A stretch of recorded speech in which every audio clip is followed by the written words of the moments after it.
JDs and Lentilman. Today we're going to be reacting to Jason Blundell's tier list for every single Black Ops 3 Zombies map. I'm eager to see what his reasoning is. I'm eager to see how this goes. Let's just jump straight into this. Guys. Got Rad Austin 27. Guys. Is this going to be... This is going to be pretty interesting. Jason, what we brought you here to do... I feel so bad that we keep making Jason. No. Enjoy it while you can. Yeah, he's going away. He's gonna go back into his tower. Yeah.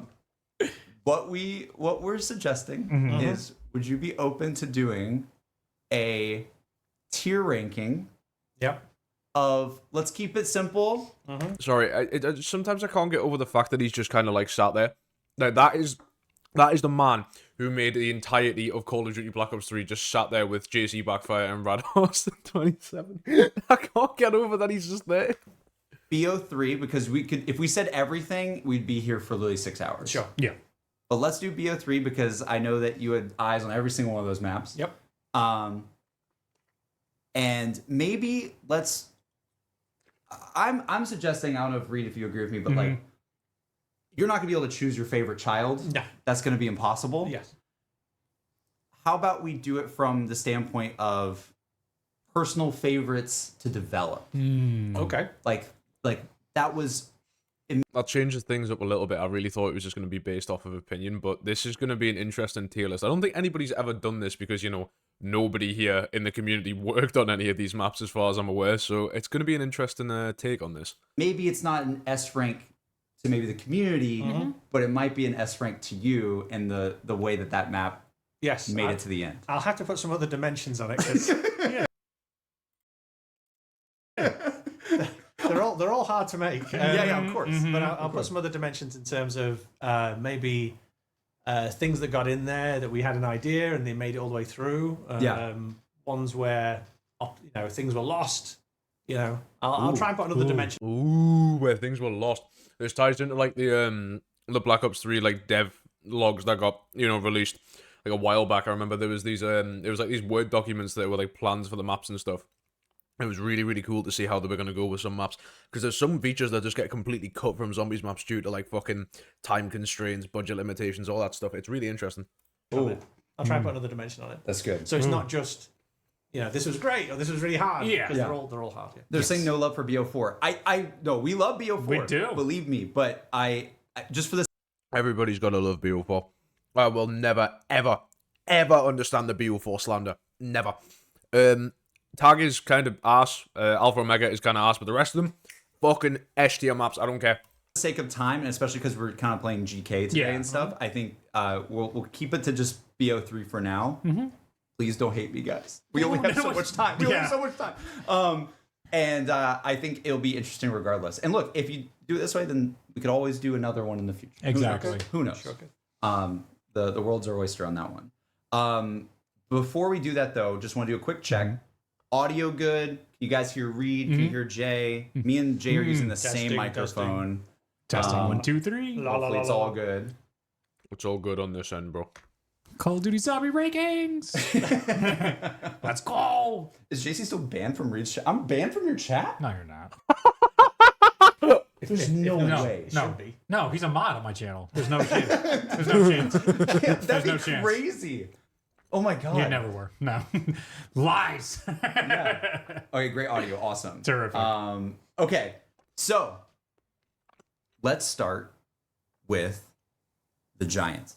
Okay. What the fuck, man? Shadows is right there. That's his fucking love. That is his fucking child, and you choose the Giant, bro. Let's go. Let's save Shadows for a second, and let's start with the Giant. JC, I love you, but what are we doing? Okay. The Giant, and obviously S is the best. Yep. Where are we thinking? And what's your thoughts For on that? development. For development. Development. So from a development point of view, the Giant specifically was the easiest, if you will. Okay. Because Why, of course. it was a machine that we were, it was the team getting back up to speed. It was about next-genning all the stuff. But it was a pretty smooth development. But it was the team kind of getting up to speed again. Right? So if we were saying this is a dimension of how fun it was to make combined with the difficulty of making, fun was very high, difficulty was actually quite low. Okay. All fucking win-win for Treyarch. Then they made a shit ton of money off the season pass bonus. Easy as fuck to develop, fun to develop. Get me a job at Treyarch, bro. But that was the point of it. It was to warm the team back up. So, again, my list will look very different to the fun list, right? But my list then from difficulty, I'm gonna put it as a C.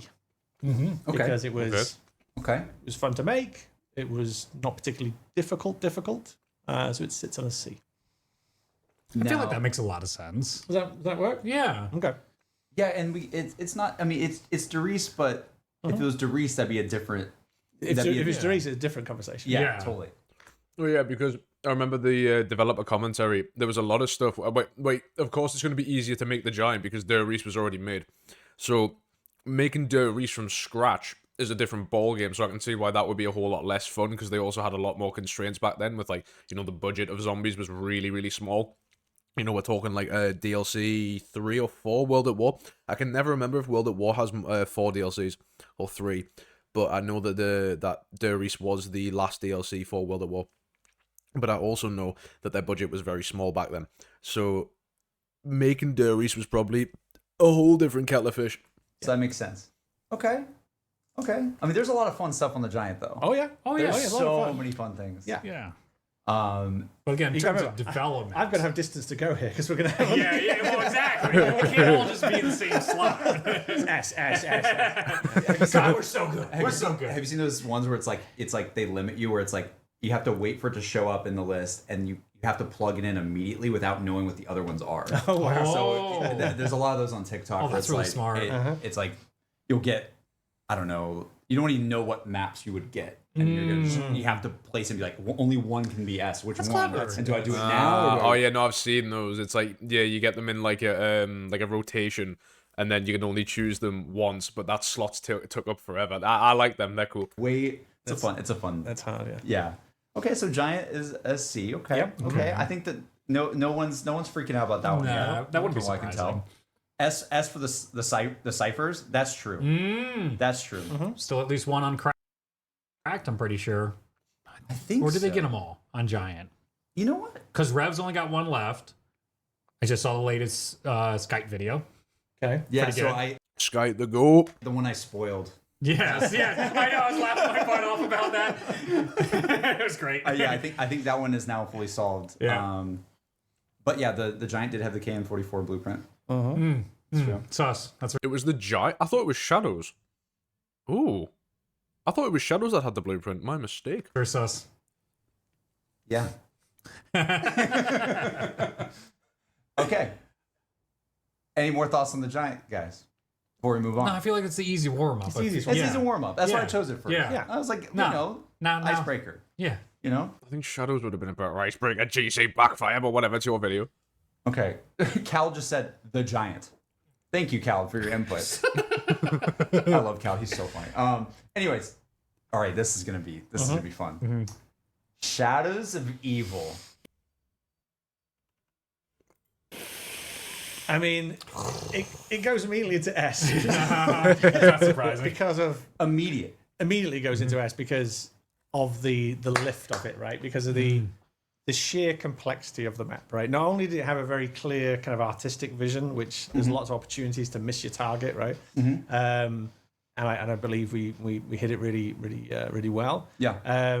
But getting the narrative in there, getting the steps, the Easter eggs, the cipher. What he was saying there before, I was eating a cookie, by the way.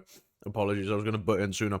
But fuck me, the visuals on Shadows, mwah, fucking unreal. You've got to love it.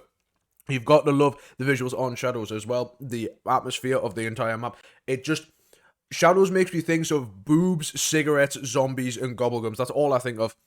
Because like the mechanics, the beast mode, making sure it didn't feel we weren't going to break something that's very complex level in itself with the beast mode. We knew we had moments for it, but we were worried that it could potentially change the shape of the gameplay too much. Yeah.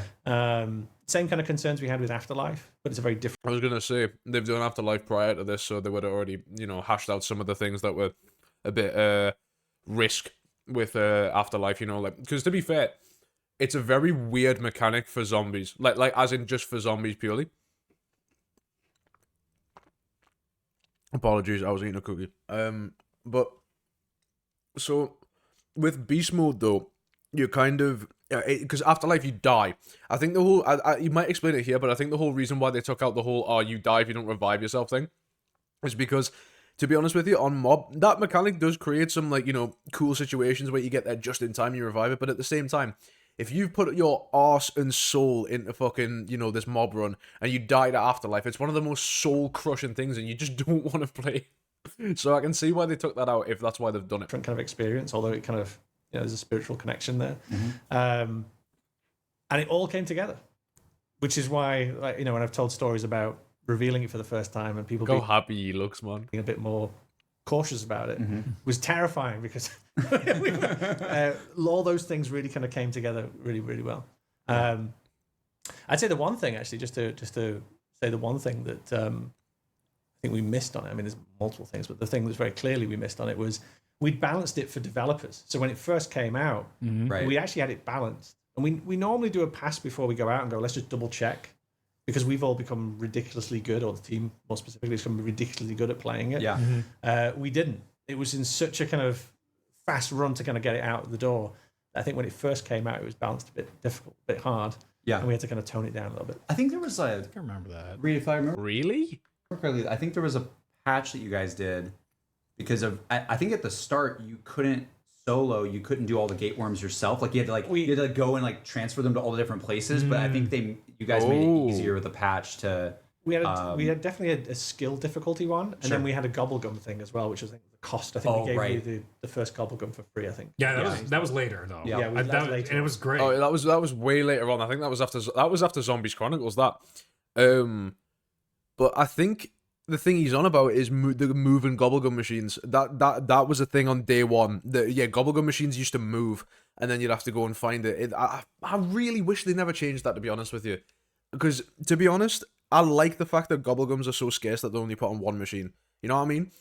I don't know. That might just be me. But the first one was the balancing. Yes. Because when we came out, we were like, oh my god, we've not balanced this for normal people. This has been for people who've been playing repetitively every single day. That also might be the reason why a lot of people said that Shadows of Evil was really fucking difficult when it first came out. And everybody kind of, harked towards the Giant. Because I remember a lot of people were like, I'm not playing fucking Shadows, it's really, really difficult. But I just play the Giant. I know the Giant, and it looks good, and it plays good.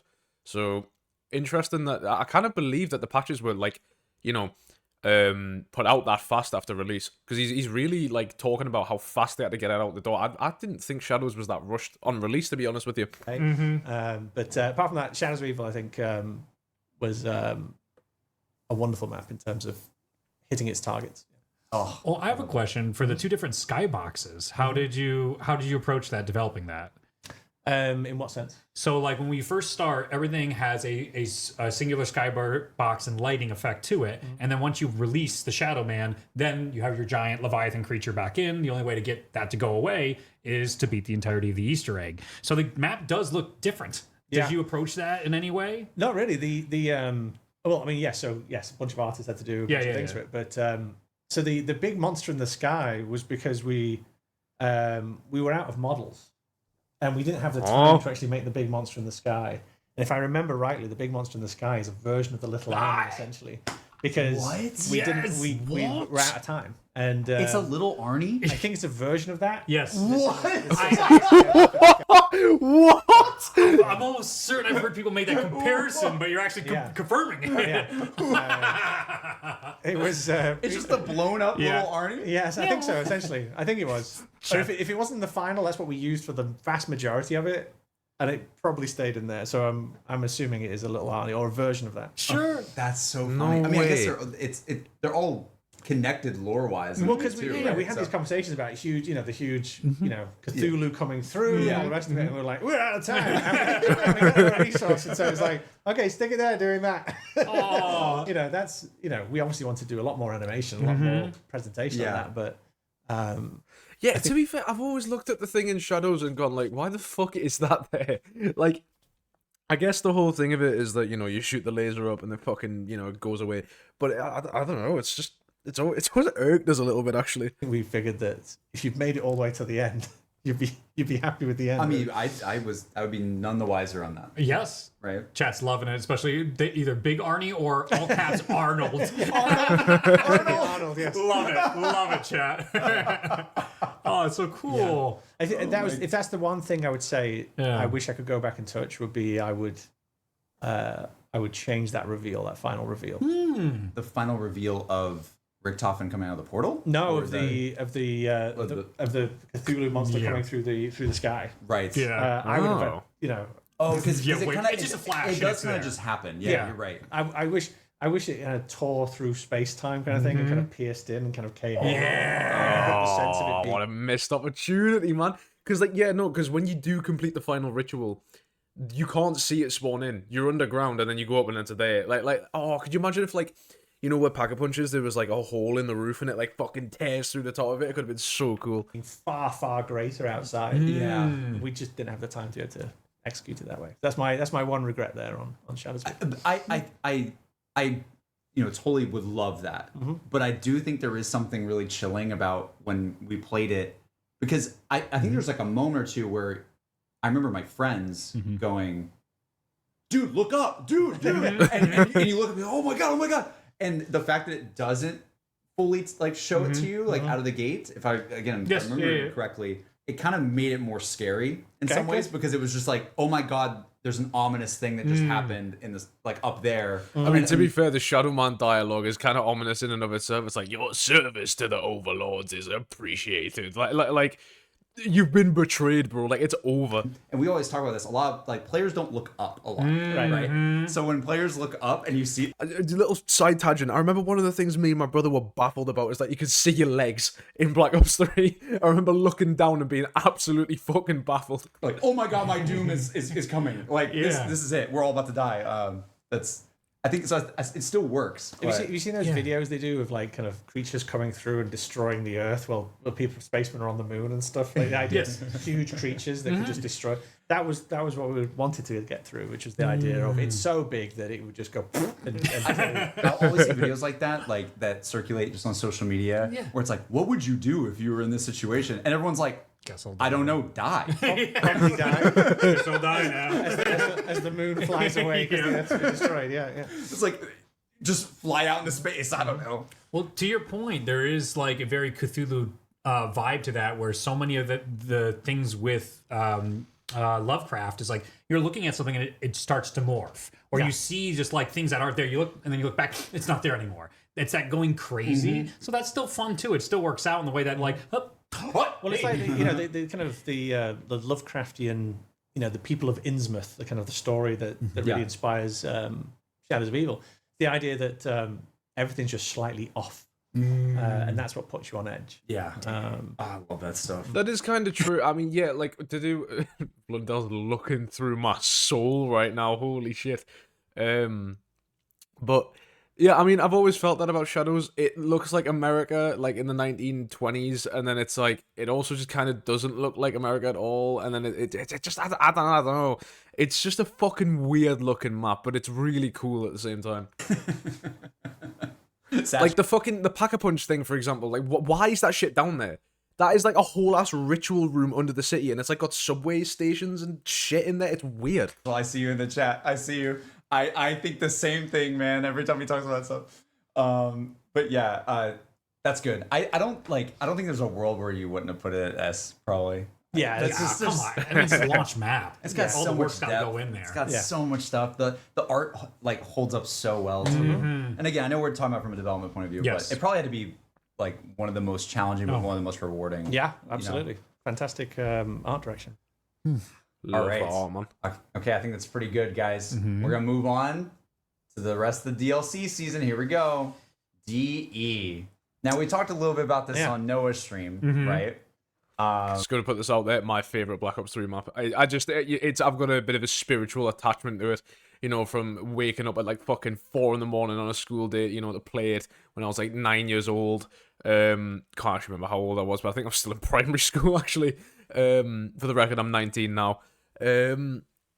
Oh god, yeah, no, I really do like the Eisendrache. I really, really do. And to be honest with you, as I was playing a lot of Black Ops 3 as a kid, a lot of the DLC started to fall off of me. I really liked Rev. I remember I loved DLC 4. I actually don't remember liking Gorod all that much. I don't remember liking Zetsubou. Nobody really liked Zetsubou back in the day, but DE was just, it was just fucking class. And if you guys missed that, y'all should check it out and shout out Noah if you're watching right now. But you said, I'm paraphrasing you, but you said, because the initial reaction to Shadows of Evil was like lukewarm at best. Yes. Even though we all love it now, DE was sort of like it's almost like break the glass, hit the red button. And by the way, I don't want to throw any shade at the people who are at Comic Con, because I think I got a very kind of polite round of applause at the end. But it's just very different from the Giant, where everyone was having these emotions. And I was like, that's what we want. Yeah. To then, congratulations, you've made another map. And it's like, oh god. Oh god, can you, bro? The Giant, I imagine, took a fucking fraction of the time of what Shadows made. That must have been horrible. We'd built up in our head to be something else, and so when I got the polite clap, I was like, oh god, we're in trouble. Then Horizon, like, okay, we need to make this safe. We need to make sure we're getting everyone on board. Right. Okay. So for you. Where does that it probably puts it in an interesting place then, development wise? Because it is. It's so I would say it is. It's got very Origins-esque structure in a simplified way, right? So you've got the 4 things you're kind of getting, but you've got a simplified map where the actual movement, if you looked at it from how you move around the map. It's far simpler than, say, something like a Shadows of Evil, right? It's a lot easier. Yeah, because to be fair with you, the Eisendrache is just a big circle. Like it has levels to it. Don't get me wrong; it has a bit of verticality with the undercraft and like the balconies and stuff. But it is just a circle. Like the whole map circles around on itself, and I love that about it. It's just every time that you're doing like the Easter egg, say you're coming from rocket test, you run up through spawn, you're straight into the undercraft, and you're back up to the church. Like you don't have to run all the way around the map. For example, with something like Origins, where you've got to go to the mound every time, it's like if you need to go to spawn, you've got to fucking book it from wherever you are to, I don't know, take care of some Templars or whatever. He has got a point there where DE's layout simplifies it enough to the point where you can add things like the bows and their upgrade steps and make them somewhat complicated, and it doesn't overwhelm the player, kind of like what Origins does on solo. Yeah, to kind of understand. Yeah. But you're ticking the boxes as well. You've got a unique traversal mechanic. You've obviously got your wonder weapons in there. You've got a fun skybox, with the kind of the gondola kind of space there, and a kind of another kind of twist on it. The idea of where you're sitting, the rockets, obviously. But it's a safer map in terms of it was doing things that we'd done before, but trying to do them as tightly and as considered as possible. Normally, we're trying to throw things at the wall and see let's throw this idea in, maybe this will work, right? I would say we played a lot safer on. This is true, actually, when you think about a lot of the Eisendrache's like main features, like the dragon heads, they did that in Mob. The bows, they did that in Origins. The MPDs, a recurring theme from Black Ops 1. The Keepers and stuff were new. The Wonder Spheres, are they new? You kind of had those in Moon. They were technically on Moon. What else? We got the Wonder Fizz, that was from Black Ops 2. The Rocket Shield was from Shadows. There is a lot of reused stuff in Eisendrache. On Horizon. First of all, because it's first DLC. You also got to remember where the DLC sits, right? So your first DLC is sandwiched because it's being made while you're still making the game. Right. So, and this is a weird point that I'm going to bring up. I think Eisendrache was in the game files for Black Ops 3 before it was released. So when it was Shadows and the Giant, I'm almost 100% certain that it was already in the game, because I remember getting the DLC 1 download on my Xbox and it was like fucking 10 megabytes. So I think that's still true today. I think DLC 1 on Xbox is still 10 megabytes because I think it was just in the game, and then that was just a flag to be like, oh yeah, no, like set it to true now and let them play it. Interesting, very interesting. First DLC normally has a pressure on it to be simpler because you're having to still be doing the game while you're making it, right. And it's got to come out in a very short window, right? So number one is normally a more constrained design idea, but we just went even further and said, no, let's make sure we're not going to do the experimental stuff. We've just got all the experimental stuff out of our system for Shadows. Yeah. Let's give them Old Faithful. Let's give them something where this is the map where, I talk about. We know how to make the map that everyone would like, and we could just make it over and over and over again. Right. And I've said often that I wouldn't do that. Yeah. The Horizon is the closest you're going to get to us doing that, which is I know everyone's like, yeah. That's as close as we got to. There's a formula. We know how to execute it. We've just been a bit crazy with shadows. Let's execute it as closely as we comfortably can. Right. That's what Horizon is. So, with all that said, right, in terms of development, so the fun of it and the development difficulty of it, I would say, and it's going to be interesting because it was a challenge actually to ask us to keep constrained while also telling a fun story on it, right? So it's between a B and an A in my mind. Okay. Yeah, because it was a smooth development. It had Also, the story in the Eisendrache is very fun. You're doing Simon Says, you're bringing old characters back. The Golden Rod's in there. That another fucking story point from BO1 that was reused. Like, it's very safe. Like, that's what he's saying. The Eisendrache is a very, very safe map. to be being behind the game and the first DLC. But asking someone to then do something purely and get it right is harder, which is why I'm thinking it's more like an A. Because you could say, well, it's easy. You just copied the thing you did before and then just did it better. It's like, no, that's actually hard to do. So I would say Horizon's an A. Cool. I thought it'd be B. Okay. I think yeah, Could that be makes like perfect low sense. tier A depending on how the other ones end up matching up. It's a with B that. or an A. Yeah. Somewhere between those two. Yeah, I mean, you were. This is why I love this stuff. This is why I love having Reed here. You were first in the world on this, right? Yeah, with Noah, No, Milo, I forgot about that. He was first in the world. and Money Talks was the group. Wow, that's crazy. It was amazing. It was really such an incredibly interesting map. And so here you go say it's a safe map, but you've pointed out in the past too, you put a boss fight. Not like a simple boss fight. This was the first time we had like a cinematic major boss fight. Yep. What was that like for the lift in a That's a development very good point. I actually completely forgot about this. point of view? Yeah, I would say before he goes. Yeah, on sure, that, sure. It's like Shadows did have a boss, but I think it really feels like, for me at least, it's like DE is when it felt like a raid boss kind of thing more. Yes. Yes. And I think because it's like almost have this like Mandela effect thing where I'm like, oh yeah, DE was the first boss fight. I'm like, wait a second, Shadows did have it, Absolutely. but it I think DE is when it really came together, in my opinion. A more typical boss versus there was more like the puzzle boss. And again, from a development point of view, that's a scaled up keeper. That's so nice. That's so nice. Change a little color and it made him big. Oh look, boss made. Right? It is mental because he is right. It's just a big ass keeper with a fucking thing in his chest that glows. So I love it though. It's so good. First the little Arnie, Yeah. and then now the keeper. it turns out, if in doubt, scale up a model you already have. Oh look, it's a boss. Yeah. It's like, we always call it like what, the corrupted keeper. Yep. Whatever Yep. it was. Make keeper big equal boss. I'm sure that's how easy it was. Y times by 3. Yes. Yeah. Yeah.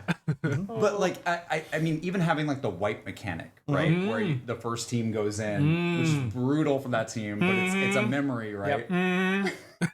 Yeah. Was it you guys? Us and Baru were the two. We both got wiped. way. I think NGT was right around it. All three of us got wiped, and then we just ended up being able to get back fast enough. Hey, but look, he still got there in the end. He got wiped. I still had inclination. Perseverance. I still kicked myself because I'm like, you could see the lightning. He was telegraphing it. It was so obvious. I'm like, I think we need to be behind this, but I didn't go. Why didn't I go? I don't know why. Shout out to General Wampa. Thank you for the 5 gifted. Nick. But yeah, it's one of those things where, yeah, like I get that DE was safe, but it's funny hearing you describe it because for me, it still feels experimental. It's hard work. Like, Yeah. let me say, safe in terms of we're not asking for craziness. Even like the boss battle, if you look at it from a design point of view, and again, hats off to a simplified design is actually hard to do. Right. To have the confidence to be able to say, this is what we're doing, and then sticking with it is difficult. Yeah. Because you want to put more bells and whistles on and more things to distract the eye, right? but that becomes harder and harder to balance and get right. So Yeah, like, I mean, I can see where he's coming from, because it's like, you know, I mean, from a like YouTube standpoint, I've had videos like the solo series where I've looked at it and I've gone, right, well, I didn't quite beat this Easter egg. I didn't quite, make this thumbnail all that good. I could add a, copyrighted song to the intro. I could make a cinematic for it and all that stuff. It's like, it is true. In creative work, the more bells and whistles you add to something, the deeper hole you kind of dig yourself into. And from a game development point of view, this is obviously a much wider scope, but this is the thing that I can relate to. The more shit you start putting into something, the more and more and more time it starts soaking up. And it's not easy to like make a remaster, if that makes sense. Like, if you want, because you've got to add value. Do you know what I mean? So like the difference between can you beat every Black Ops 3 Easter egg solo and I actually beat every Black Ops 3 Easter egg solo is that the production value of them is completely different. The first one was a fluke because I didn't think it would do that well, and then the second one was, I know this does well, how do I make it better? So I can see where he's coming from with this. To have the scripters and the people who did the boss battle, to have the confidence to put something in and say, it's these steps, this is it. Yeah. Takes a certain discipline. That's cool. This is why I love this. This is again, going into it with this perspective, it's like such a different way to do a tier list, guys. I love this. Okay. Is it good on that? Yeah, good. Yeah. There's plenty more stories. Yeah. They'll come up. I mean, I know that in chat a lot of people love DE. Like, it's DE beloved. I would say it's probably the most fun solo Easter egg too. I think it's really fun to do just solo. Yep. And I don't know. Shadows you can't do solo. With a mod you can. Giant is way too short, it's a bit shit. DE's Easter egg is good. I hate the Wisp Step twice. I think that's fucking stupid. And the Keeper, one of the things when there's a video dropping on main soon where I did a Black Ops 3 randomizer, and I did that using the all-around enhancement mod. And one of the things that took me off guard was that when you get up to the Keeper step with all-around enhancement, once you spawn in the Keeper, he just poofs out of existence. And then he just instantly teleports to where he's meant to go. There is a lot of this in Black Ops 3 that does my head in. For example, the cutscene every time you want to go to fucking Pack-a-Punch when you're in Gorod, that gets on my nerves. The Keeper going to and from, like, I've seen him walk to his place once. I don't need to escort him through the entire map. Escorting Sophia when you're on Revelations to the teleporter, why? There is no point. It is just annoying. Like these are the little things about Black Ops 3 that kind of put me off sometimes when it comes to the Easter egg. Revelations, for example, I fucking hate that sonar step. It's so annoying because you've got to go back and forth to take the fucking eggs to and from. On solo, you kind of just pick all four of them up. In my opinion, the best Easter egg to do solo that I actually enjoy the most is Gorod Krovi, because it is one of the most versatile. You don't need to get any wonder weapons. You can just fucking go in all guns blazing, get all the trophies, do your 6 challenges, boss fight, on you go. Der Eisendrache has I can't even think of any Gorod Krovi steps apart from the Mangler step that really does my head in that much. And then again, though, the boss fight, I'm not too keen on the Nikolai boss fight. I think it's way too hard. But that's just me, though. Go in and just have like a solo raid experience again, with it too. Shadows, even if you're really good at it, is still very involved. Yeah. So it was, and you wanted something that was a bit more of a lift than Giant. Yeah. That's very simple, like the very beginnings of it, right? You got Shadows that's very complex. So DE being more like a medium. Yeah. Is a good place. Oh, well, you know what? Before we go, was there anything you really wanted to get into DE that you weren't able to? Especially from the reaction too. Maybe you had plans for something more complex, and you're like, "Well, yeah, we wanted to go on the gondola down to the." No, just kidding. Stop! No, that's not real. No, yeah. No you little bastard! Okay. No, because they made that into a multiplayer map in Black Ops 4, so they mapped that shit out. You little bastard! Don't scare me like that. Oh yeah, we had a whole other map within our map. That's not real. I was gonna ask that. I was like, was the village at all? No, that's crazy. How would you do that? Yeah. I don't know. On PlayStation 3? You're a level builder. Well, you know what I would do? I'd teleport you there. I would teleport you there because we've had maps with Area 51 teleporting to the moon, right? That wouldn't be a simple map anymore. No, you're correct. That's true, but I mean, we did the flashback for God's sake with the. That was crazy. There you go. That was so cool. Yeah. It was cool, but they're not talking about the fact that Wisp Step fucking sucks. First time we had a character in a cutscene. Yeah, little sequence there. Yeah. We were actually watching. Saw Groff. We saw a person. You're watching like an NPC. Little vignette flashback. Yeah. John said the crow. Oh yes. That crow. Crow. just- We all know the one. Oh, the crow. Blowing animals away. What are we doing? He's not going to talk Of about course, he's not going to talk about it. You little bastard! Okay, let's move on to Yeah. ZNS. Let's move on to ZNS. Which is, this one's going to be interesting. Zetsubou No Shima. And again, Zetsubou No Shima. the fact that he made us all say all these maps and all these names, even though I don't speak Japanese. Yes. But weirdly, it's easy to say now. There's only one place to go.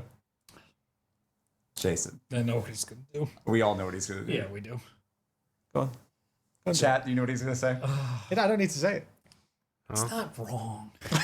Oh, Thing is, he's not wrong. Okay, I'm raising it up. where's it going? Uh-huh. Is that what you want? What? Yeah, keep going. Keep going? What? Keep going. What? Keep going? Oh yeah. Don't make me Above put, am I shadows? putting it in front? No.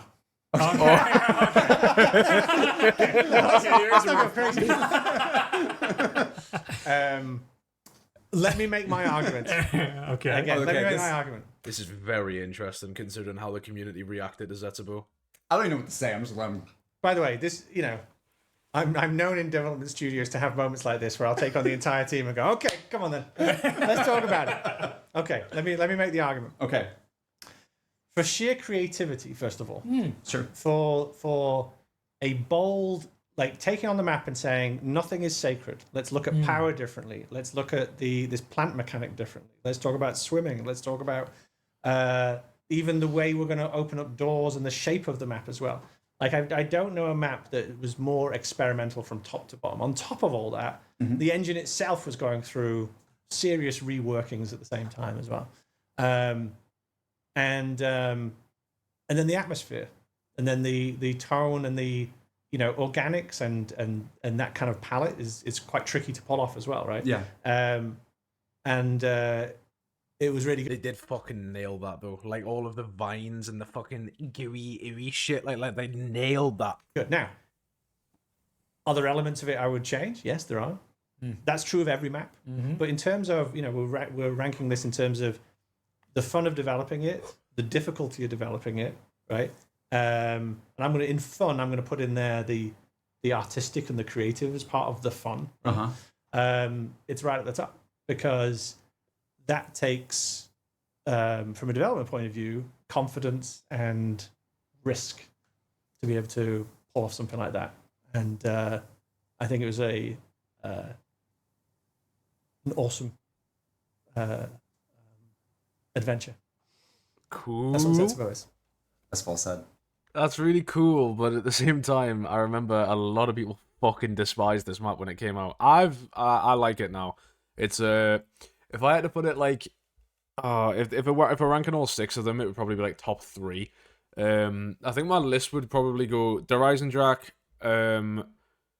Shadows of Evil, Zetsubou the Giant. No, sorry. Zetsubou, Gorod, Revelations, the Giant. So, like, 2 things. First, now that we've been going through this, chat also pointed out very well that make asset bigger. Spider. He did this. The spider boss is just asset bigger with the little guys, or is it custom? It's a custom one. They did get away with it. Yeah, no, look, that was amazing. If you look at the spider, Oh yeah, it had 2 boss fights. I forgot about that. that's a full on. Yeah. That's me spending chips in the development studio. It was Because if you look at the little ones, they're kind of like spindly with Yeah, kind of yeah. big abdomens, Yeah. they're right? so gross. And that one was a very big one that had the I've never found the Zetsubou spiders gross or like they've never actually freaked me out. And I hate bugs. Like I usually like in Resident Evil 7, I remember when I was younger, I used to have to take my headphones off when I was going through Marguerite's house because they would freak me out so bad. But Zetsubou No Shima spiders, I don't know, I think they're kind of cute. the Mama spider. mama Yeah. spider. Yeah. Okay, well that's fantastic. Yep. And then like to push the very limits of experimental, the spider bait Easter egg where you Yep. literally become a spider. Yep. How does that come up? Again, it's that idea of controlling something or being something. Like I don't know a single game developer who at some point in their game doesn't say, wouldn't it be great if I was the monster? Right. And so controlling the spider with the whole organic thing seemed this was the map to do it. Yeah. It was so like what I love about like zombies so much is that it's rooted in things that like we said, it's that aspirational horror. Mm-hmm. But then there's times where the whimsiness comes out. Yep. And it's like, oh my god, I just became a spider, and I'm going, and it's so gamey in like the best way, and I love that moment. You brought up a good point too. I always forget that ZNS is swimming. Like it's such a big deal. Like in the overall package of BO3, like the multiplayer and everything that year, there was a lot of swimming in all the maps and things like that, and I forget that, like ZNS, that was a big part of it, is like saving the Pack-a-Punch being like, what was it, the little the whole sequence, to clog the thing, right? It's the most, one of the most experimental maps that we did. Yeah. And I know it gets a bit of hate because of it, but I wouldn't change that. Yeah. I wouldn't change what we were doing there. Yeah. I think, and by the way, if we carried on, going forward, I would have kept on trying to do maps like that. Yeah. I think that was an important part of, I know the community would struggle with it at times, but I thought it was an important part of keeping the mode fresh and questioning stuff. Yeah. I don't believe there was such things as true sacred cows. There was things that were important, right? And if you break something, I always wanted to have the opportunity to then go back and try a different thing, or to take something out and then put something else in, and then put something else back. You should never, in my opinion, go, I can't touch that, because then you're going to make yourself so many walls that then you can't.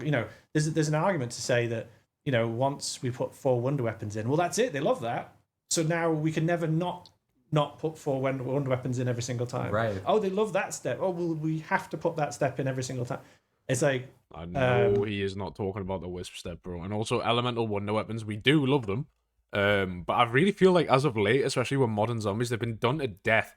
Like we've had the fucking so in Alpha Omega we had the elemental Mark 2s, and in Shattered Veil we had the elemental Mark 2s, and then I'm pretty sure in Black Ops 7 we've also had the elemental Mark 2s. Am I wrong?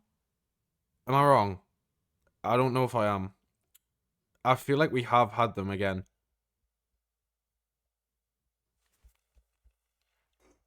Okay, I'm telling straight up porcupines. We've not had them 3 times, but I think it's just, elemental wonder weapons, in my opinion, have really been done over and over. And I just want to see new guns. You know what I mean? Like we've seen the Ice Staff come back in BO6. There was the Mark 2s. There was the fucking what else? What was in term? The Beam Smasher was a cool wonder weapon. I loved that.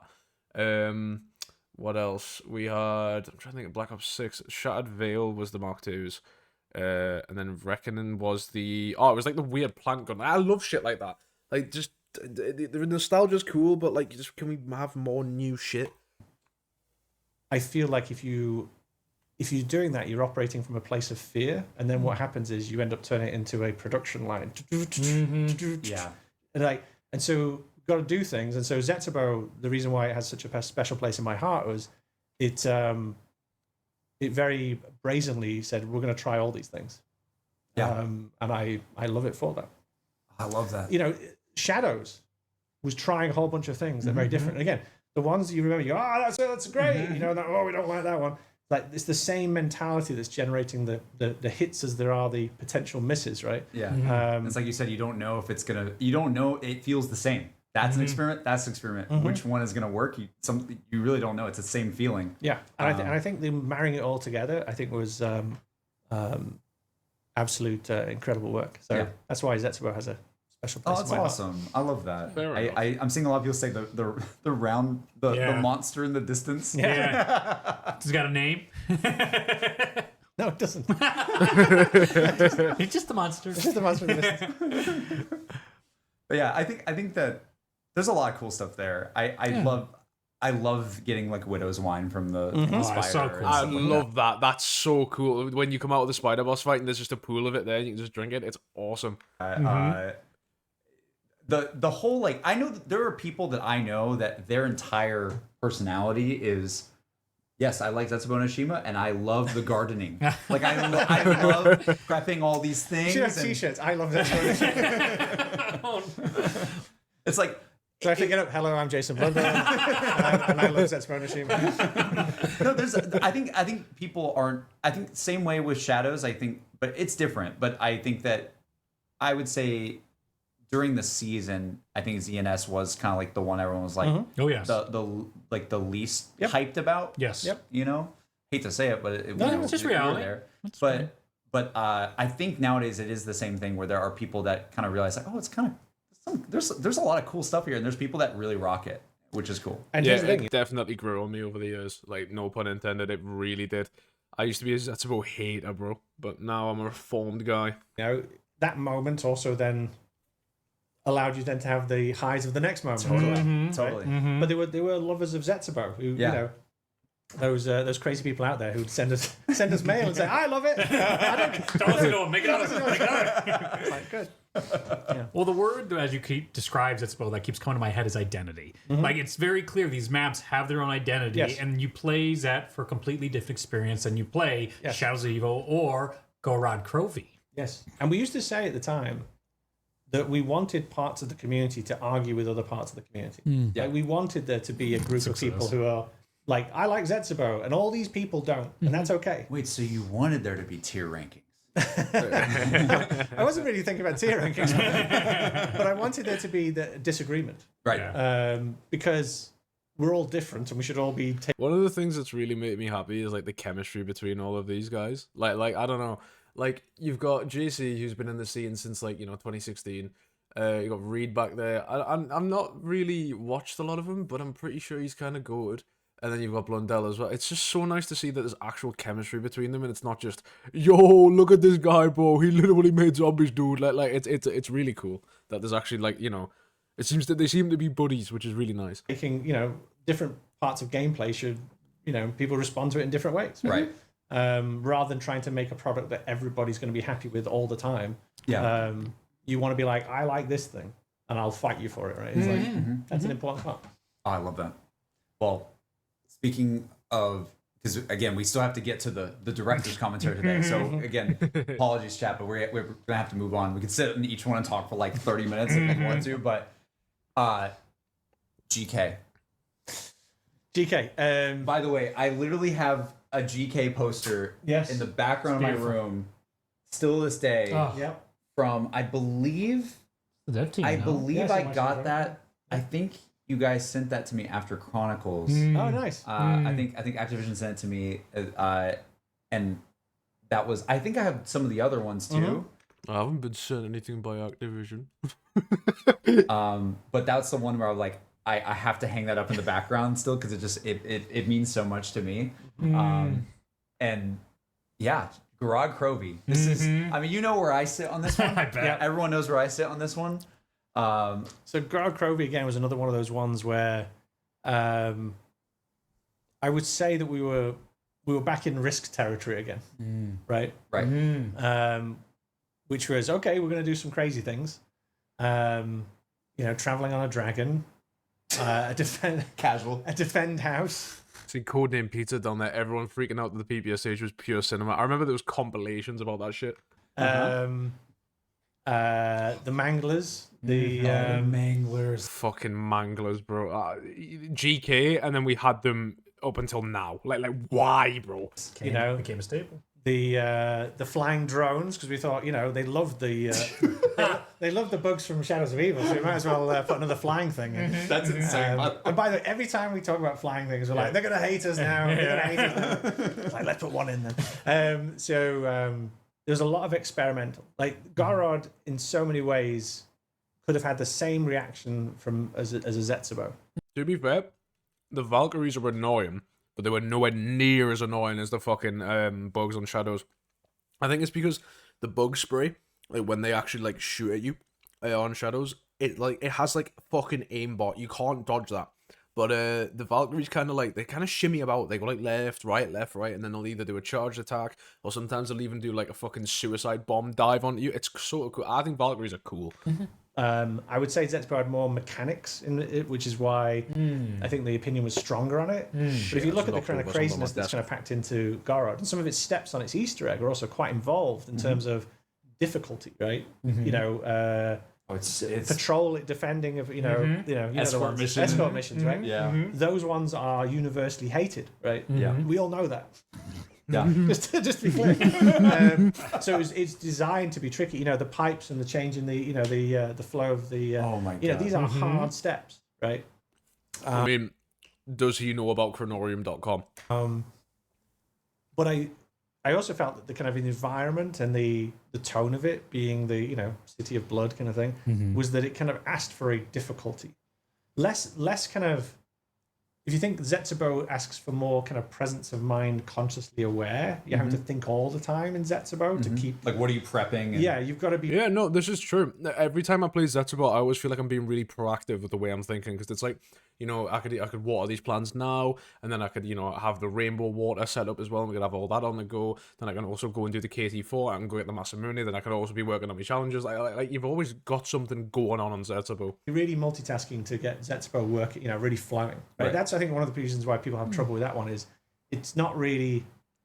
Zetsubou's flow state is a very active mind that's actively doing multiple things at the same time. Someone like a Gorod, it's this, then this, then this, then this. And each one of the steps is tricky. Yeah. But it's a lot more linear in terms of you can kind of work through it and go, okay, Zetsubou's asking you to think. Yeah, Zetsubou's a great point. Set this up, then do this, then do that, then do the other. Zetsubou's got that, like, that thing of, like, you're in a kitchen, and you're like, oh, well, this has got to be going, and this has got to be going, this. And that's a certain type of person who enjoys that, right? Yeah. I enjoy it. It's one of the reasons why I like it.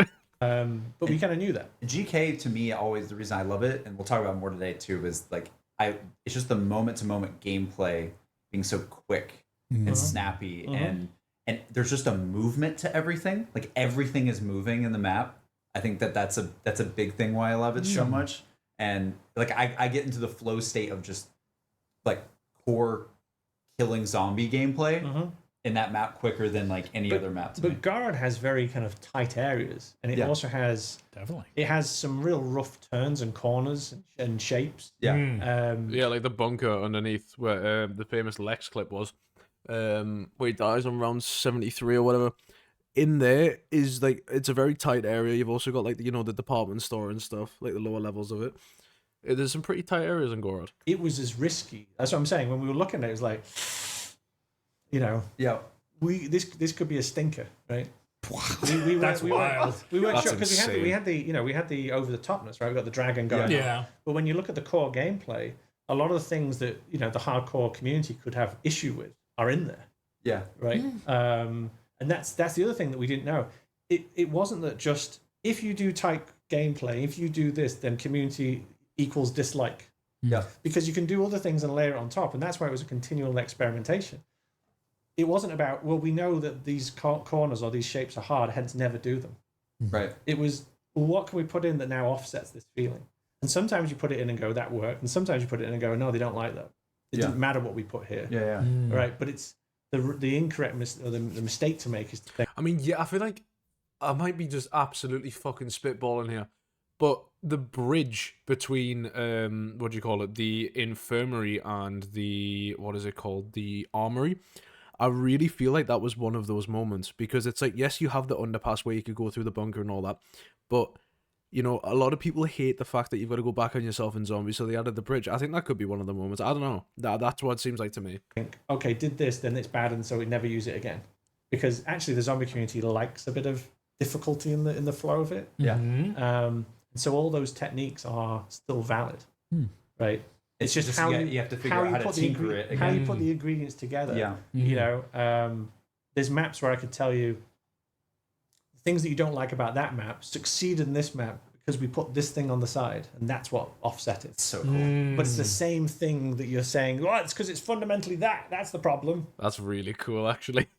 Yeah. Right? And I would argue, no, because I can show you on here that those things are still the same thing, but this thing... Well, when you were talking about like even like the 4 Wonder Weapon thing, right? Like that was a good example of it seems like a for sure bet to be like, and I remember the conversations like after DE, people would be like, oh, are we gonna get 4 every time? Or like, oh, like this map isn't as good because it's only got 1. But then you go back and you go, wait, there's actually fun moments where you get that, like when you're that one player on the team that inherits that role as you're the guy with the Wonder Weapon.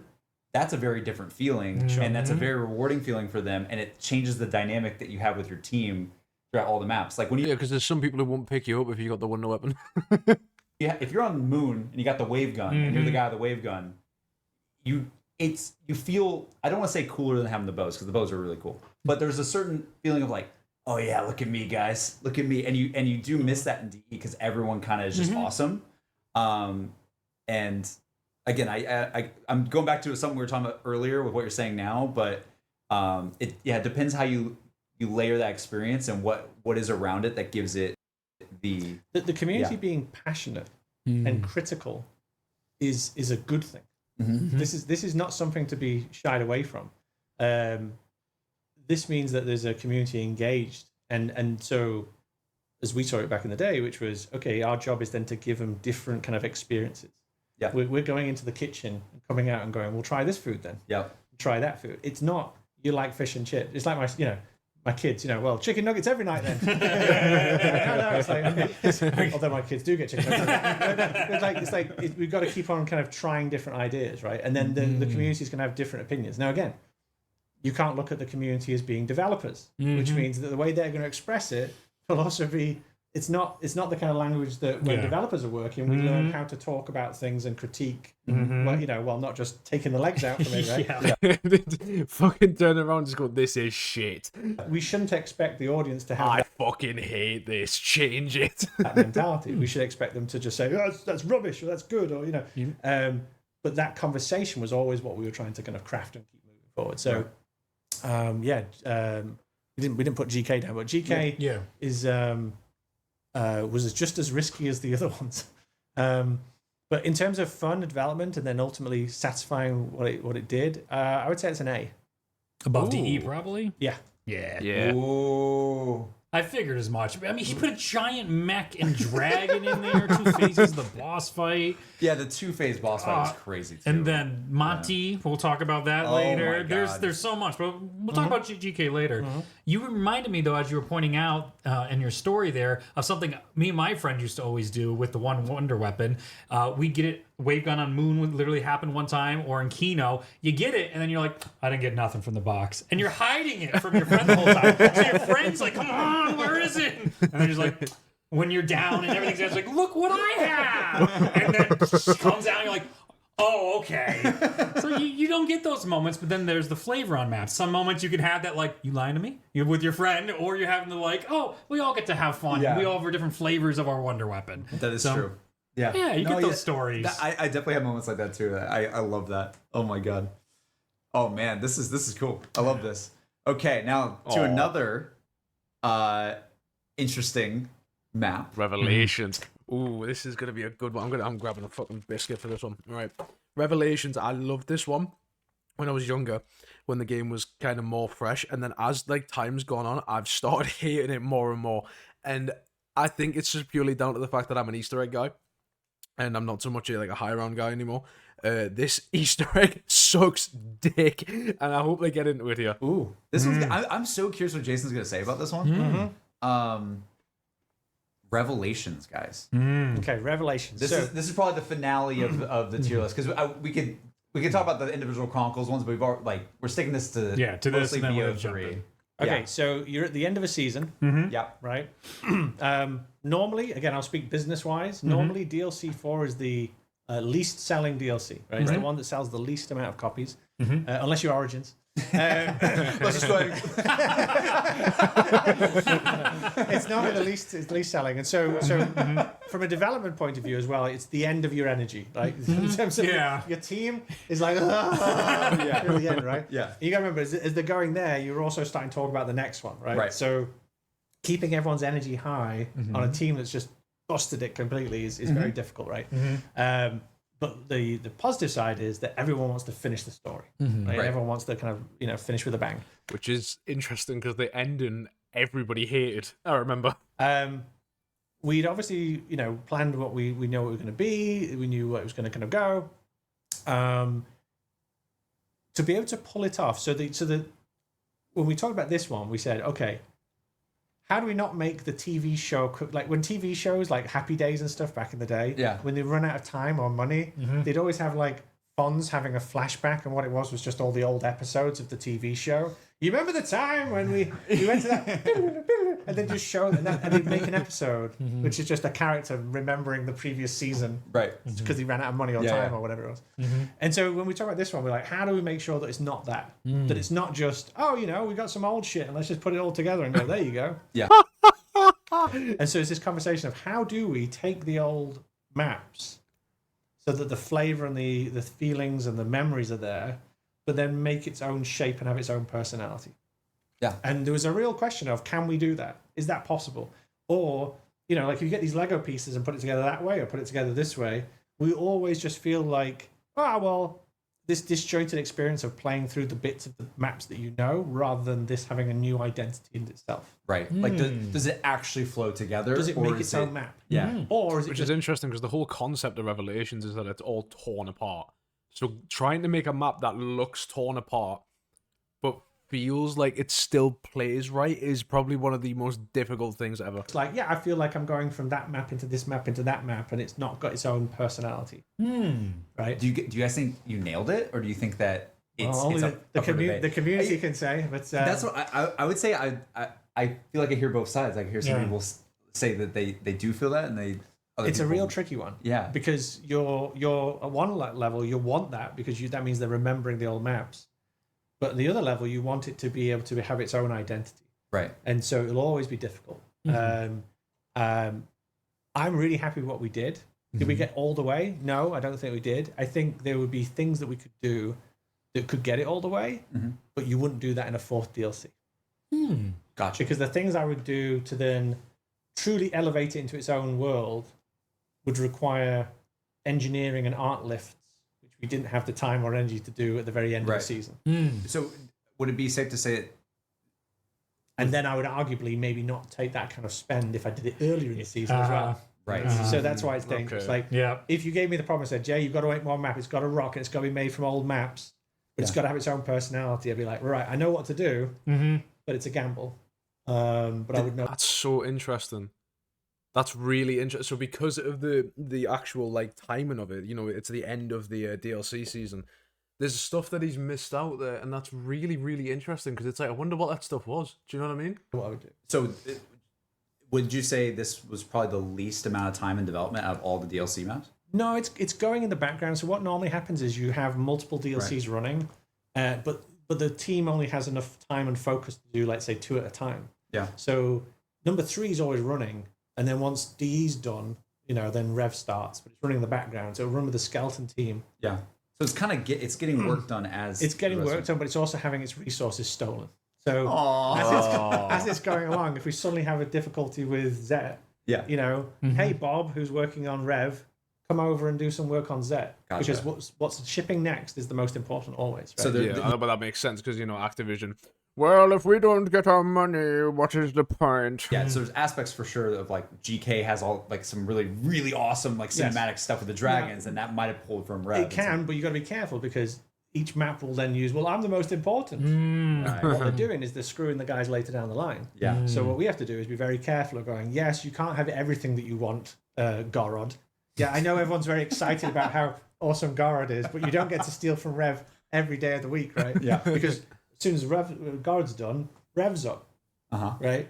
So we'd always have to be playing some sort of adjudication about what resources. And the producers, again, are running around trying to be cheeky and trying to get a bit of resource from that person to do their map, right? Little bastards. Yeah. But we're always trying to kind of balance that. And again, what's coming out first gets the attention. We just got to be careful we don't, you know. Right. Otherwise, Gorod would be crying when Zetsubou and D is stealing its resources. That makes so much sense. I don't know why in my head I always thought they developed them sequentially. Like it was just one after the other, and I realized that was probably a really stupid way of thinking, and I don't even know. That would not be feasible for them at all. No. So where does that put it then for you? From development perspective? For what it was, there was a lot of good stuff that kind of got in there.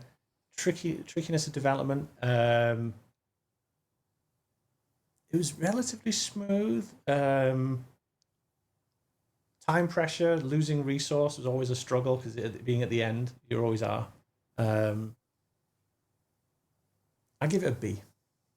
Ooh, interesting. I thought it'd be lower than that. Actually, I thought it'd be like a D. E. Seems fair. Yeah. Something like an Origins, to give you an example, like how did that look different? Again, I think if I remember rightly, because we needed to turn the narrative on DLC 4 sells the least, and so we were like, I think I just took everybody and just threw it at the end. Because we've done Mob, and then is Buried's being done, right? Buried's next. No. Well, yes, 100%. Yeah, Buried, yes, right? you're right. Buried then, and then It's 1, 2, Mob, then Buried, then Origins. Yep. So between that gap, I could essentially take the whole team. I already had a team on Origins. I could put everyone back on Origins to make it happen. Yeah. I don't have that luxury in the Revelations because I've got to get the next thing going, right? Someone asked in the chat. And Chronicles.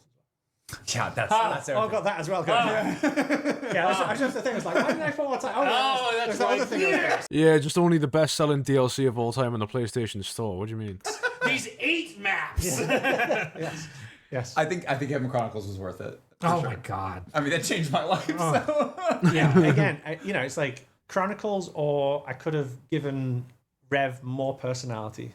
Right. I'm happy with Chronicles. I'm happy with It Chronicles. was like, and it would have been a gamble. I would have put more personality, and I've spent more resource, more art time on it. I could have given it more personality, but I would have sacrificed. God, I just can't believe that fucking that Black Ops 3 got a DLC 5.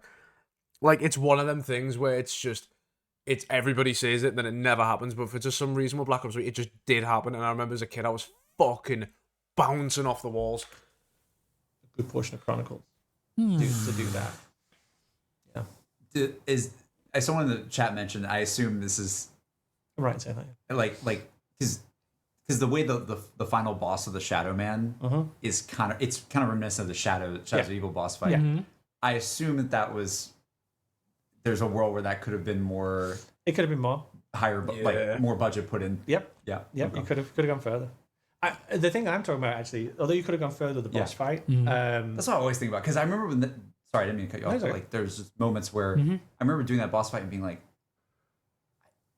because we're just at that point we were so good at playing the game over the course of the season that I was expecting something harder than the Shadows fight, and it is a little bit. I remember a lot of people were whinging about that. It was like, where you just shoot left, right, in there, hit the book. That was it. That was one of the biggest like complaint points from. I think Lex actually. I remember very fondly being like, "Oh, well, you just click a book and then that's the end of BO3," and it's like, yeah, but like. It's still pretty good. I mean, the boss fights, don't get me wrong, are a bit shit. Like I'm gonna be honest, boss fight 1 is really ass. I don't enjoy it.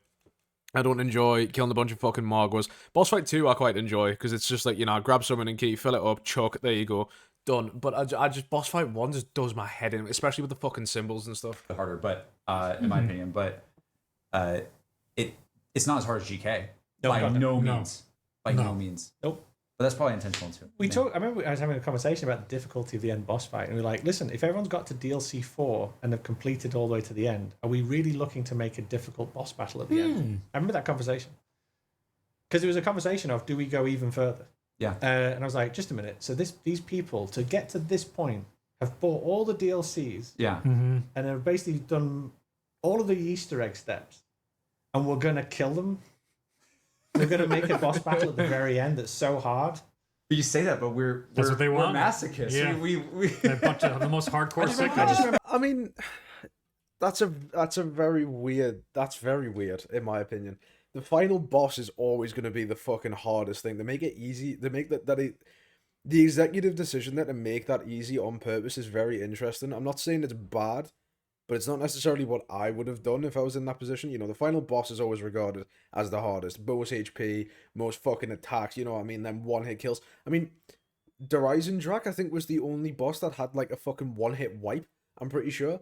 The rest of them were just, like, projectile damage or fucking, what was it, Takio's arm, where you could just slam on you. But DE was the only one where it was, like, some bullshit attacks, you know what I mean? Having the conversation, it was like, I thought, slowing you guys down on Easter egg steps, I think is acceptable. Because I think that's off the beaten path to some degree. Success for you. I think when you're doing gameplay at the very end, like a boss battle, And by the way, this is not to say that I won't give you a very hard boss battle. I'll happily give you a hard boss battle. But I'm not. I don't want you to hate the boss battle. I can have you hate a step. I'm more comfortable you hating The bone a step. Yeah. I'm less comfortable the you hating step, a boss bro. battle. Yeah. That makes Because sense. there's so much work and time that goes into that thing. Yeah. A step is like, you're like, oh, okay, very Whatever. clever. Yeah, you maybe shoot at the bone, okay. Right? If the boss battle itself is like, I hate this boss battle. That's a hard one for me. That's a really fair point.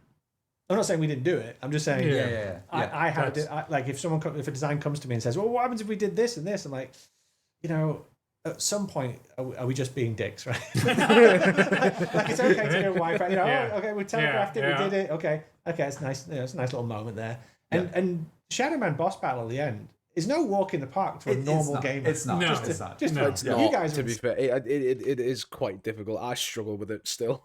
insane. Yeah. But normal gamers, it's not an insane boss battle. Would you guys want even more? Of course you would. That was a conversation. I do remember saying I didn't want to make it harder. Right. Yeah, I appreciate that, to be honest with you, though. I remember when we were doing the ZWC and the different like E for C and all those things. Yeah. Rev was actually one of the most fun to replay. Oh, yeah. Because like, of course, you do have like the rock step and things like that, but then once you know it, yeah, it's actually Yeah, I was just about to jump in there. Yeah, honestly, like the rock step isn't even that bad. Like I don't need a guide for it anymore. It's just fucking one per section of the map. Shoot it, Polygon Servant, away you go. That's it. It's really not that hard. It's just like remembering stuff. But I can see when it first released how annoying that would have been to look at all of the geometry, considering the 99% of Revelations are fucking rocks. That would have been, oh god. actually flows There's a reason why it took like nearly 300 hours to solve. pretty well. the rock step was just to stop you guys from just nailing it in the first 24 hours, right? That definitely you succeeded on that. Because the funny thing about the rock step is the bone or rock. I can't. It was a rock. Was it rock? It was, It was the- both. next Yes, to the the- bones next to are the- in the rocks. You gotta shoot the rock, Yeah. then the bone appears, No, then you get the Marzagwa. The thing was, it was the keeper having to go find the little rock in the teleporter thing, and it looks just like That's a different step. The jump pad. That's a different step. That's a different one. That's the a different keeper has to step. do his thing. Yes, and he does That's the the disco thing. I dance. thought it by was the way, that. No. A couple of bugs on that one. Am I having a Mandela effect? I thought it was the keeper step that was. No. Nah, that's step one. Jason is right there. There was a little sly remark. There is a lot of bugs with that step. You've got to sometimes you've got to hop over to the opposite pad of where the rock is and then hop back over so you'll actually do it, and then sometimes you'll fling yourself back over. It's just so annoying, that step. Forever. No, that was not the weak. You have to write The bones was the weak. the bone. But it was in a rock. You got to look through there. And You shoot it, it becomes a bone, it's floating, and then you gotta shoot the Marzagwa at it. I think it's upgraded. Maybe not. I'm not Maybe it confident was on that both. one.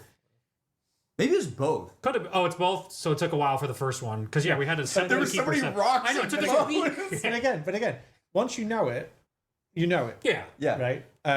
The ones that we felt more concerned about were ones where, like we were talking about the pipe step in GK, right? Oh my Dude, god. oh my Like god. that's hard no matter when you come. Oh my god. Even when you know it, it's still Yes. Like, Yes. shooting the bone is like I never had to go through the trouble of actually doing that step. I always just use Chronorium.com. Bless up Milo, bro. Mwah.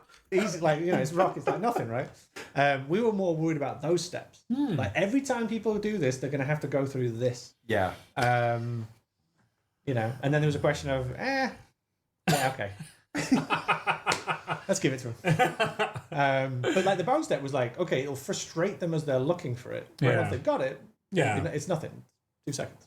Agreed. I mean, isn't the record somewhere below 20 minutes now for the think speed so. run on it? I think so. it's What? it's close. Yes. The Rev? 20 minutes? Bro. Rev. Well, and like we talked about before, the round one. Takes me 2 hours minimum. like the people have been doing the round one thing. I saw people mention in the chat earlier on ZNS. Ben is apparently like we don't have time to react to it today, chat. But like someone was mentioning that Ben did like a. I think it was they were saying Ben did a. Was it a round one Easter egg finish on And Zet? Zet as well? How do you do that with the I don't round know. changes for the growing the plants? I have no idea. Oh no, sorry, not round one. 0 kill. Oh, okay. 0 kills. How's that even possible? I have no clue. How much do you do that? But just it's crazy that people are able to find these like different ways of Challenges. doing it. No, so you're good. Yes, Yeah, I'm yeah. thinking about it. Yeah. I mean, so Yeah. in general, and if we had to say Chronicles, we're probably going to put Chronicles up pretty high, just probably because it was fun to do. I mean, it's fun to do. Just Chronicles as a whole, I guess. I mean, because we're talking about fun and difficulty. Yeah. So Chronicles, I think, as a whole, you remember, and I think I said at the time, nearly everyone who made those maps originally remade them for Chronicles. So it's pretty much exactly the same team. That's really cool. On the most part. That is so cool. So you got the people who made Nacht remastering Nacht. That's awesome. Difficulty-wise, it wasn't so much, right? It was quite straightforward. But they absolutely loved it because they got to go to town. Because when you're normally doing a map, if the design changes, you're reacting to that. You've got to deal. Everything's still fluid and moving. This one, you've got a solid base. Yeah. And now everything's about just making your craft as good as you can, right? The sound department, the art department, right? Making sure everything's just. So in a weird way, it'd be low down on the list because it was fun, sure. Yeah. Was it difficult? No. Did everyone? The craftsmen doing it would absolutely love it and was completely involved in it. So it would sit in this very weird place on the list. Right? Yeah, it's almost a different mentality going into it. Yeah, because it's like the maps have already been laid out. There's no what if they go over there? What if they do this? What if they do that? They've got everything they need. They just have to make it look pretty. That's all. That's all they got to do. I mean, there's some little things that they tweaked, of course, where it's like Origins, you can't do the staff exploit anymore, but I think you still actually can. Verrucht has the Samantha box Easter egg. Nacht has the Samantha box Easter egg. They added some stuff in, but they were very much focused on making these maps look hella nice. Yeah, but absolutely is fun. Like some of the best fun you can have. Yeah, because you're not worrying about whether this is this or that is that. It's like, let's make this thing as good as we can make it. It's so funny how different that is from Rev too, because Rev is like, how do we make these Lego pieces fit in a different way? Yeah. Yes. And then you get to Chronicles, it's like, let's just do the normal way, but like plus it, right? The Rev thing, it's like you're almost ignoring what map it's from. Yeah, you kind of have to. You might as well just, if like there's the mob bit, right? Yep. It kind of comes in and goes that way, right? That's just an L shape. And we were just looking at it and going, where does the L shape go? Right? Because what we're trying to do is like make a map through pieces. Right. And trying to make a good map. Yeah. I mean, yeah, because it's like, you'll notice with Rev, I think this is what he's on about here, is the actual layout of a lot of the areas is very loose. It's like, so the mob area, when you're coming in from the top of the mound, you go through the little, like, the cave entrance with all, like, the wooden support beams, and you get into the quote-unquote infirmary, but it's not in the right location. There's a fucking dentist chair in there from Verrucht, that's not right. The whole layout of it's wrong. And then you've got like the bridge that goes up, and then you've got the bit that you can drop down for the conversion generator. Like all a mob in there is wrong.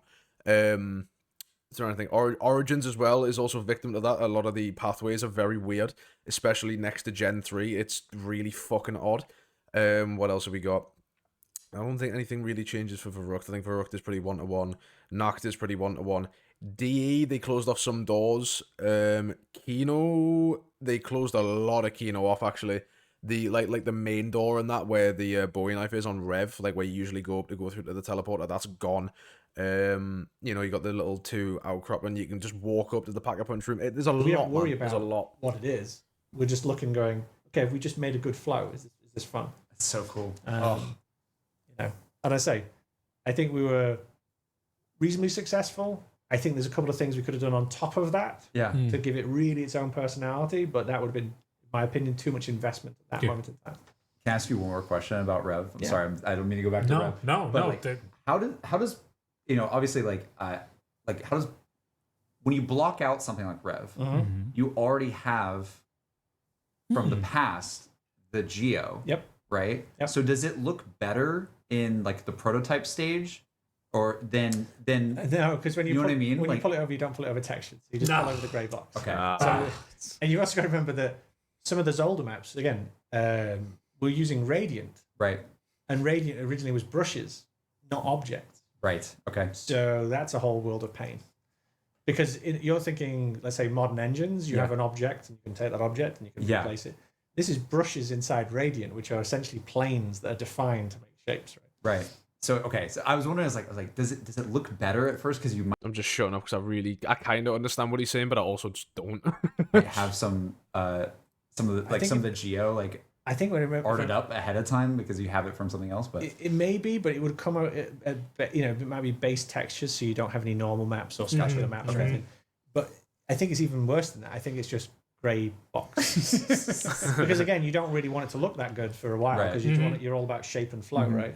But yeah, once you're ready, you can then go really quickly. But, it's probably quicker maybe. But then all those textures and all those materials have to be remastered now for the new lighting engine, right? So they all have to get retouched anyway. Yeah. That's why when people say copy and paste, it's like though that's what I'm trying to get. I'm like how easy it was. Because I think people look at it and they go, oh, they just went. Yeah, they took from DE and they dropped it in. So you first of all, let's imagine. I'm guessing a little bit here, but let's imagine it's brushes, right? First of all, you've got to bring it over. Yeah. And then there may have been a process from brushes into objects, but let's assume there wasn't. It was still in brushes. Yeah. You then would have had to touch every single one of the textures and probably redone the resolution of your albedo, your base texture. Yeah. Then you'd have redone your normal maps, your specular maps, your metal maps, your roughness maps. Then you'll have rebuilt that material. Then you've got to update to the latest shader, make sure that's all kind of good, right? Yeah, never ever underestimate why they've never done Zombies Chronicles 2. Then you've got to redo all your lighting for that area. Then you've got to redo all the particles and the materials for all the particles. Right? And that's just on the graphical parts of stuff, let alone then collision, let alone sound we're talking about. Right?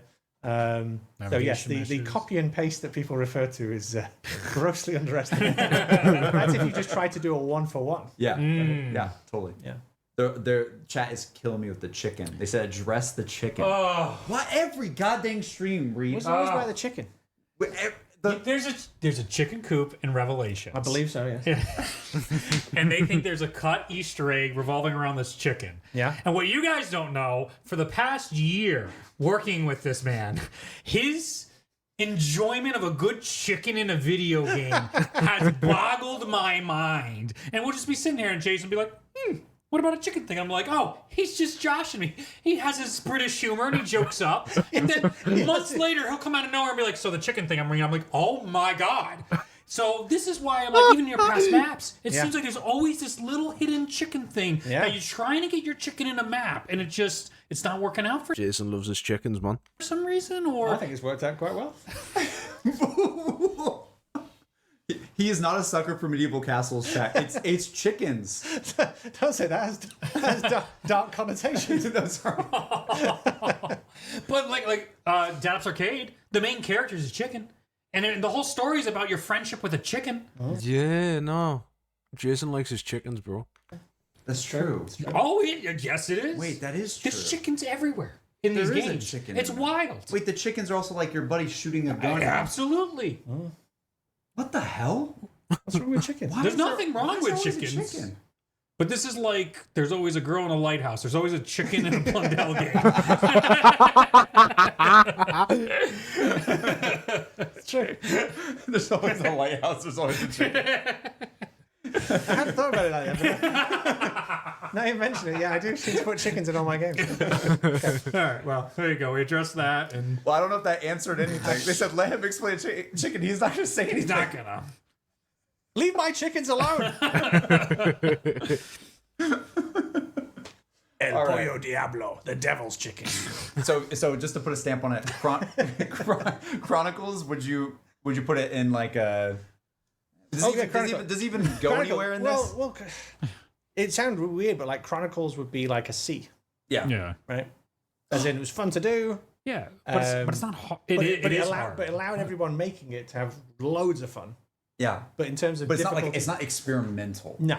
Yeah, you're not really brainstorming much. You're just being like, all right, how do we make this look unreal? No. Right. The risk factor was very calm, right? Because it was like, do it and do it to the best of your ability. Yeah. Because the ground's not moving. What makes professional game developers so good is being professional while everything's moving and nothing is solid. That's the thing that's very, very hard that people don't get. Once a game's solid, everyone can like judge it and critique it and pull it apart. Your job as a professional is to be doing that when it looks like crap and it's all moving and changing at the same time.